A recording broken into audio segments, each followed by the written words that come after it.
এই পৃথিবী, তুমি মরলেও পৃথিবীতে সূর্য উঠবে, আলো উঠবে, তোমার জন্য কেউ থামবে না, কেউ থামবে না।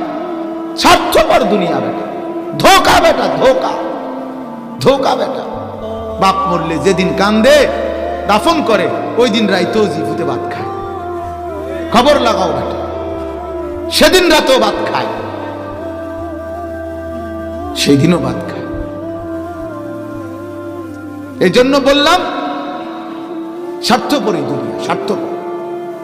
দিনের বেলা ঠিকই কাঁদছে, রাত্রের বেলা স্ত্রী সন্তান আবার ভাতও খায়, কি করবে? বাঁচতে তো হবে দুনিয়া। এই জন্য আমরা এটা অনুভব করা উচিত। আমি এই জন্য প্রতিদিন বলি, ভাই তুমি আমি মরে গেলে স্বার্থপর এই দুনিয়া ভুলে যাবে, আমাদেরকে ভুলে যাবে। আমি যদি আমার ভাবনা না ভাবি, আমার কল্যাণ, আমার আখেরাতের কথা যদি আমার মনে না পড়ে, তাইলে আফসোস ছাড়া আমি অনেক সময় এটা বলি যে আমার মৃত্যুর পরে যদি আমার পরিবারের সবাই একেবারে মঙ্গল গ্রহে ঘরবাড়ি করে, আমার দেশের জনগণ উন্নয়ন করে যদি চাঁদের দেশেও চলে যায়, আমি তো আর নাই, আমি তো কবরে, আমি তো কবরে নিয়ে। 100 কোটি মানুষ মনে করেন হাসরের ময়দানে দাঁড়াইছে, আর আল্লাহ যদি ঘোষণা দেয়, আনিস তুমি ছাড়া বাকি সকলকে জান্নাত দেওয়া হইল, শুধু তুমি আনিসকে জাহান্নামে দেওয়া হইল, তাহলে বাকিরা সবাই জান্নাতে গেলে আমার কি লাভ? কথা বলে না, আমার কি লাভ তখন আমি যদি জাহান্নামী হই?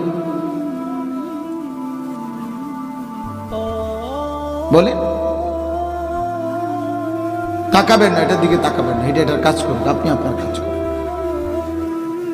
তাইলে এই জন্য বললাম, আমার ভাই ছেলেরা, বাবা তোমরা বুঝতে শিখো। আমি একটা কথাই বুঝাইতে চাই, এই মূল বক্তব্য এটা। আত্ম উপলব্ধি মানে আমি আমাকে বুঝা যে আমি কি করছি, আমি কে, কোত্থেকে আসলাম, কে আমাকে পাঠাইলো, আসলে এটাই কি আমার কাজ? যিনি আমাকে সৃষ্টি করলেন তিনি আমারে কি জন্য পাঠাইলেন, তিনি আমার কাছে কিছু চান কিনা? খোদার কসম, এতটুকু উপলব্ধি যার মধ্যে হয়, বিবেকের দংশন, হৃদয়ের টানাপোড়ন, আত্মার দংশন, বিবেকের অনুভূতি, এটা তার জীবনের সবচেয়ে বড় সম্পদ। মাতাল মানুষ যে প্রতিবন্ধী, দুনিয়া এবং লোভের দুনিয়া, নাফরমান একটা সময় প্রতিবন্ধী হয়, অর্থাৎ তার আর উপলব্ধি হয় না যে তাকে মরতে হবে। কোরআনুল কারীমে আল্লাহ বলছে, আল্লাহর সবচেয়ে বড় আযাব কি? কোন মানুষের উপরে দুনিয়ার জীবনে আল্লাহর বড় শাস্তি কি জানেন? কথা বলেন না, বুঝছিনি? প্রশ্ন বুঝছিনি? আগে কোন মানুষের উপরে দুনিয়ার হায়াতে আল্লাহর সবচেয়ে বড় শাস্তি কি? যে আগে সে মাসে 30,000 টাকা করে ইনকাম করত, এখন 25,000 টাকা করে ইনকাম করে, 5,000 টাকা কমে গেছে, এটা শাস্তি নাকি? এটা কিচ্ছু, এটা কিছুই না। খোদার কসম, আল্লাহ কোরআনে বলছে, কোন মানুষের উপরে আল্লাহর সবচেয়ে বড় শাস্তি দুনিয়াতে সেটা হলো অব্যাহত গুনাহ যদি কেউ লাগাতার করে, গুনাহ যদি কেউ মাত্রাতিরিক্ত করে, গুনাহ যদি কেউ ধারাবাহিক করে, খোদার কসম আল্লাহ বলছে, বান্দা একদিন আমি তোমাকে ওয়ালা তাকুনু কাল্লাযীনা নাসুল্লাহ ফাআনসাহুম আনফুসাহুম, আমি তোমাকে আত্মভোলা করে দেব। আর কোনোদিন তোমার মনে পড়বে না তুমি মুসলমান, তোমার কবর হবে, তোমার মৃত্যু হবে, তোমার আখিরাতে আল্লাহর কাছে যেতে হবে, হালাল হারাম মানতে হবে, জান্নাত কিংবা জাহান্নামে যেতে হবে, তোমার আমল নামা তোমার হাতে দেয়া হবে, মিজানের পাল্লায় তোমার আমল ওজন হবে, তোমাকে আল্লাহর সামনে মুখোমুখি দাঁড়িয়ে এই হায়াতের হিসাব দিতে হবে, ফুলসিরাত পার হইতে হবে, কবরের আযাব থেকে মুক্তি নিতে হবে। আল্লাহ বলে, বান্দা এইটা আমি ভুলাইয়া দেব, এবার শুধু খাইবা, ঘুমাইবা, হিসাব করবা, ভোগ করবে দুনিয়া, আর নাচ গান ফুর্তি, জিনা, ব্যভিচার, মদ, জুয়া, চুরি, ডাকাতি, সুদ, ঘুষ, কিস্তি, ক্ষমতার বাড়াবাড়ি, অহংকার, ঔদ্ধত্য, শুধু দুনিয়া, শুধু দুনিয়া, শুধু দুনিয়া, শুধু দুনিয়া। আখিরাত ভোলা করে দেব, আত্মভোলা করে দেব। আল্লাহ তাআলা বলে, এটাই হচ্ছে কোন বান্দার উপরে আমি আল্লাহর দুনিয়ার জীবনের সবচেয়ে বড় আযাব। হ্যাঁ, জোয়ান মানুষদেরকেও বললাম, বয়স্ক বাবাদেরকেও বললাম, শিক্ষিতদেরকেও বললাম, অশিক্ষিতদেরকেও বললাম, আমাকেও বললাম, আপনাকেও বললাম, হুজুরদেরকেও বললাম, পাবলিকদেরকেও বললাম, সবার জন্য আপন ভোলা হয়ে যাবে। বড় বড় লানত, বড় মুসিবত, বড় মুসিবত, বড় মুসিবত আব্বা, বড় মুসিবত বাপ। 365 দিনে খোদার 1 বছরে যুবক আয় না ফরমান, 365 দিনের 1 বছরে কোনদিন তোর মনে পড়লো না ফজরের নামাজ মুসলমানের উপরে ফরজ? একদিনও বেটা ফজরের নামাজ পড়লি না, তোর উর্ফে তোর খোদার কত বড় লানত পড়ছে ভেবে দেখ। 365 দিনের মালিক তো কোনদিন কলিজার ভিতরে এটা মনেও করাইলো না যে আমার উপরে ফজরের নামাজ ফরজ। ভাত তো খাওয়ায়, খাবার, ঘুম, পেশাব পায়খানা, যৌন চাহিদা পূরণ, লজ্জাস্থানের চাহিদা পূরণ, এগুলো তো ঠিক মতো দিচ্ছে। এগুলো তো আল্লাহ কুত্তারও দিচ্ছে। একটা কুত্তাও তো খায় বেটা, একটা কুত্তাও তো ঘুমায় বেটা, একটা কুত্তারও তো যৌন চাহিদা পূরণ হয়, নাহলে কুকুরের বাচ্চা হয় কেমনে, শুকুরের বাচ্চা হয় কেমনে বেটা? জীবন মানে পেশাব পায়খানা, জীবন মানে ভাত মাছ, জীবন মানে ঘুম, জীবন মানে লজ্জাস্থানের চাহিদা পূরণ।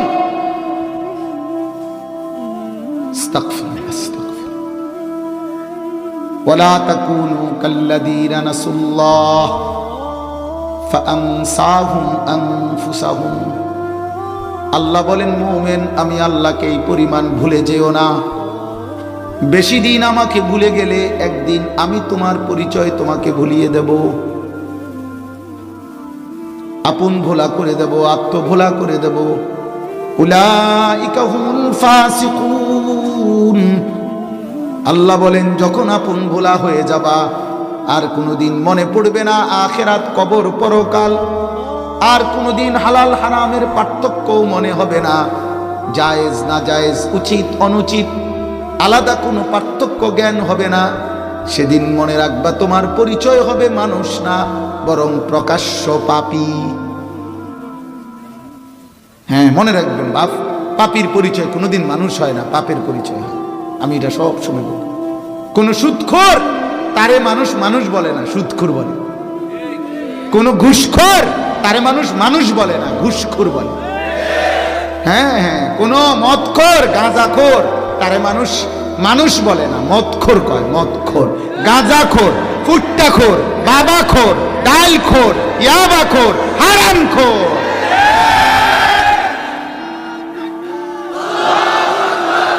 হ্যাঁ, মনে রাখো যুবক, তোরে মানুষ ফুট্টাখোর কয়, ফুট্টাখোর, বাবাখোর, তোরে আর মানুষ বলে না। সুদখোরের পরিচয় সুদখোর, জুয়ারির পরিচয় জুয়ারি, বেবিচারী জেনাকারের পরিচয় বেবিচারী, লম্পট, চরিত্রহীন, অসৎ, ওরে আর মানুষ কয় না, ওকে আর মানুষ বলে না। মানুষের পরিচয় হারিয়ে যায়। কোরআনুল কারীমের মধ্যে আল্লাহ তাআলা বলছে, কোরআনের আয়াত সূরা আরাফের মধ্যে আছে, ওয়াত্তাবা হাওয়াহু ফামাসালুহু কামাসালিল কালব। নওজোয়ান শোনো আব্বা, আমি যদি আর কোনোদিন বলতে না পারি, আজই বলবো। প্রতিদিন এই নিয়তে বয়ান করি যে পরবর্তী দিন হয়তো আর পৃথিবীতে থাকবো না। অতএব এটা বলে গেলাম আল্লাহর কোরআন। আল্লাহ বলছে, শুধুমাত্র মনের চাহিদা যে পূরণ করে, হালাল না হারাম আমার এত দরকার নাই। হালাল টাকাও নেয়, সুদের টাকাও নেয়, কিস্তির টাকাও নেয়, 2 নম্বরই টাকাও নেয়, মাকেও দেখে, বোনকেও দেখে, সিনেমার নর্তকীও দেখে, মোবাইলের উলঙ্গ ছবিও দেখে, রাস্তার বেহায়া নারীও দেখে। কিরে ভাই, সব তুই দেখোস, হালাল হারাম কিছু নাই? না, আমার কাছে কোনো হারাম হালাল নাই। গালিও দেয়, সালামও দেয়, মদও খায়, মধুও খায়। হ্যাঁ, সব সমান, বরাবর, সব বরাবর। মানে হালাল হারাম বলতে কিছু নাই, আল্লাহর বিধান রাসূলের বিধান বলতে কিছু নাই। আমার মনে যা চায় তা পূরণ হইলেই হইল, আমার চাহিদা পূরণ হইলেই হইল।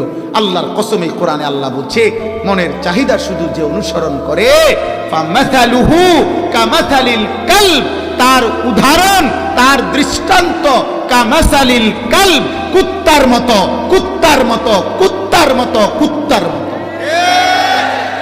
এটা কোরআন শরীফের আয়াত। আপনি রাগ হওয়ার কোনো সিস্টেম নাই। আপনি কেমনে রাগ হইবেন? সুপ হজম করার লাগবে। আপনি রাগ হইতেন না, রাগ হইবেন কার লগে? হ্যাঁ, রাগ হওয়ার কোনো সিস্টেমে নাই, এটা আল্লাহ বলছে, একটা ডাইরেক্ট বাংলা তর্জমা এটা। এটা যদি এমনও না বলে না হুজুরের ভিন্ন কোনো ব্যাখ্যা থাকতে পারে না, নাই, বোঝেন নাই হুজুর? বলে না আমি আরো আলেমদের সাথে কথা বলবো, দেখি যে কালগুনের অর্থ আশমুকা পাওয়া যায়নি কোনো, না কালগুনের অর্থ কুত্তা, এক তর্জমা এক অর্থ সব দলের হুজুরের কাছে। কুত্তার মতো, কুত্তা, কি সাংঘাতিক কথা, চিন্তা করেন এটা আল্লাহ কেমন কথা বলছে, কুকুরের মতো, কামাসালিল কালব, ওই জীবন কুকুরের জীবন। আমি এই জন্য বললাম গভীর রাতে, আমি দেরি করতে চাই না আব্বা, শুধু এটা মনে করাইলাম, এই মূল কথা আমার প্রথম।